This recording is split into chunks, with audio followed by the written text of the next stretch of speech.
Hi, I'm Brandon. I'm an alcoholic and addict in recovery, and today I'm continuing to read from The Untethered Soul by Michael A. Singer. I'm going to explore the idea of conscious awareness and the self even further through a thought experiment about movies. So I'm going to start with the first paragraph on page 34 from the book. And he writes, "Now let's move from the small screen to the big one. Let's study consciousness using the example of a movie. When you go to a movie, you let yourself get drawn in. It's part of the experience of watching a movie. With a movie, you use two senses, seeing and hearing. It's very important that these senses synchronize. You wouldn't get as involved in the film if they didn't. Imagine you're watching a James Bond movie and the soundtrack didn't synchronize with the scenes. Instead of getting drawn into the magical world of the movie, you would remain very aware that you were sitting in a theater and something was wrong. But because soundtracks and scenes normally synchronize perfectly, movies capture your awareness and you forget you're sitting in the theater. You forget your personal thoughts and emotions, and your consciousness gets pulled into the film. It's actually quite phenomenal to contemplate the difference between the experience of sitting next to strangers in a cold, dark theater versus being so absorbed in the movie that you are totally unaware of your surroundings. In fact, with an engaging film, you may go for the full 2 hours without any awareness of yourself. So the synchronization of sight and sound is very important if your consciousness is to become absorbed in the movie. And that's just two of your senses. That's just two of your senses. So what if he goes on to expand on this and asks, what if you went to a movie where all five of your senses got pulled in? What if you went to some kind of experience where everything was pulled in? Your self-absorption would be such that the outside world would all but disappear. Still, though, if the movie was boring, even with that level of sensory engagement, your mind could wander, thoughts could drift. So in the right circumstances, you might not think about the movie, even though you're totally got all your senses engaged. So he says you'll begin thinking about what you'll do when you get home. You start thinking about something that happened to you in the past. After a while, you're so lost in your thoughts that you're hardly aware you're watching a movie. But now imagine a situation where the movie makers not only synchronize your senses to the movie experience, but your thoughts and emotions as well. So all of a sudden, there is not even a you experiencing the movie. You're simply what's happening in the movie. And Singer argues that's exactly what happens to many of us in life. And it's certainly what happens to many of us in active addiction.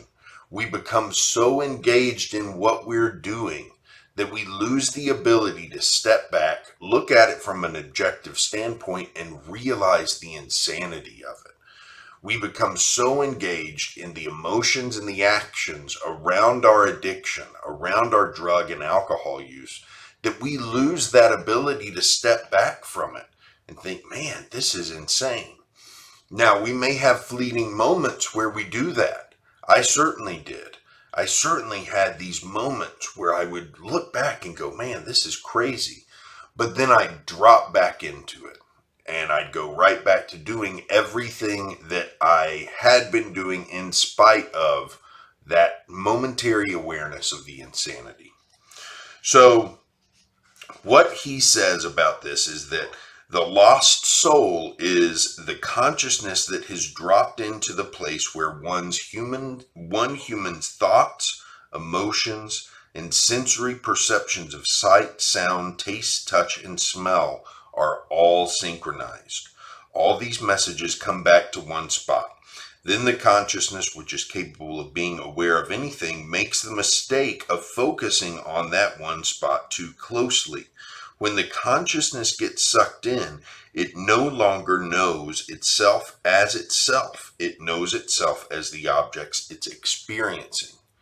So this is to say that a consciousness that's experiencing life like one of these all-absorbing movies, where the emotions, the thoughts, the sights, the sounds, the smells, the tastes, the touch sensations, all of these things are the only thing that make up the experience of that consciousness. That's what he's calling a lost soul.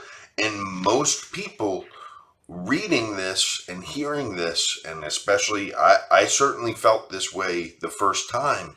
When I read this, I thought, well, how else would I feel? Isn't that what life is supposed to be like? Isn't that what we're supposed to do? So what differentiates these lost souls from more aware individuals? So what he says about that is what differentiates a conscious-centered being from a person who is not so conscious is simply the focus of their awareness. It's not a difference in the consciousness itself. All consciousness is the same. Just as all light from the sun is the same, all awareness is the same. Consciousness is neither pure nor impure. It has no qualities.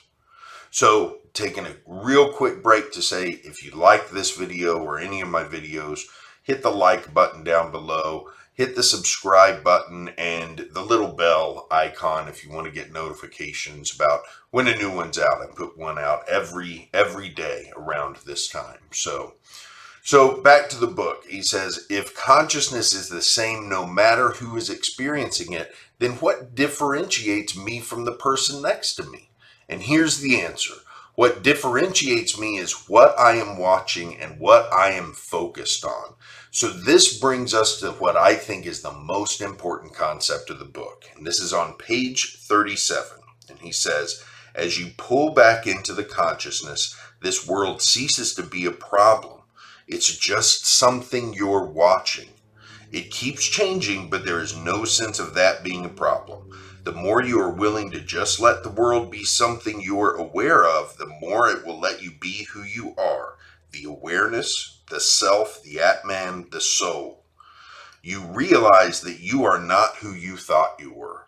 You're not even a human being. You just happen to be watching one. Now, when I first read that, I actually wrote boom next to it because it had such a big impact on me. You're not even a human being. You just happen to be watching one. And the idea there is that consciousness, the consciousness that makes us experience the world around us, is not a human thing.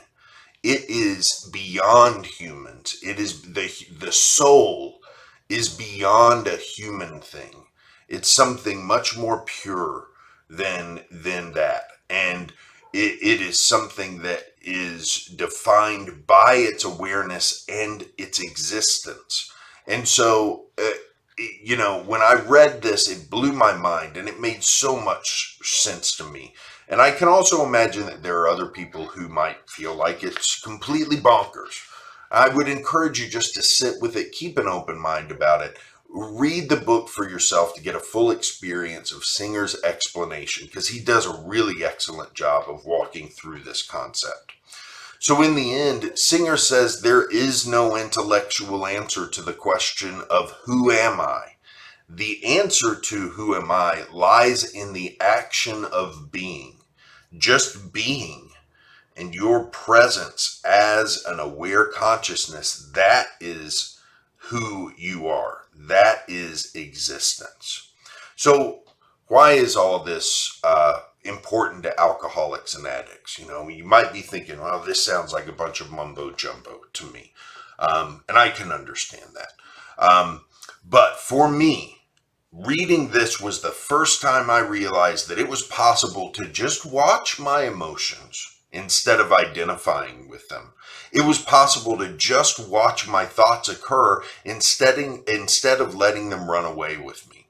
And when I started doing that, something really cool happened. I found peace. Not permanent peace. I still have to work at this every day. And I'd honestly forgotten a lot of this since the first time I read the book a few years ago. But as I've found it again in the last couple of days, I've been reminded of the serenity I first felt when I started working to live a little less absorbed in my thoughts and my emotions, and instead started to try to be aware of them and just watch them. And so just try this for today. Watch your thoughts and emotions instead of being absorbed in them. And then come back. Let me know in the comments what happened, how it went. In the meantime, have a great day, and I'll be back here tomorrow with more.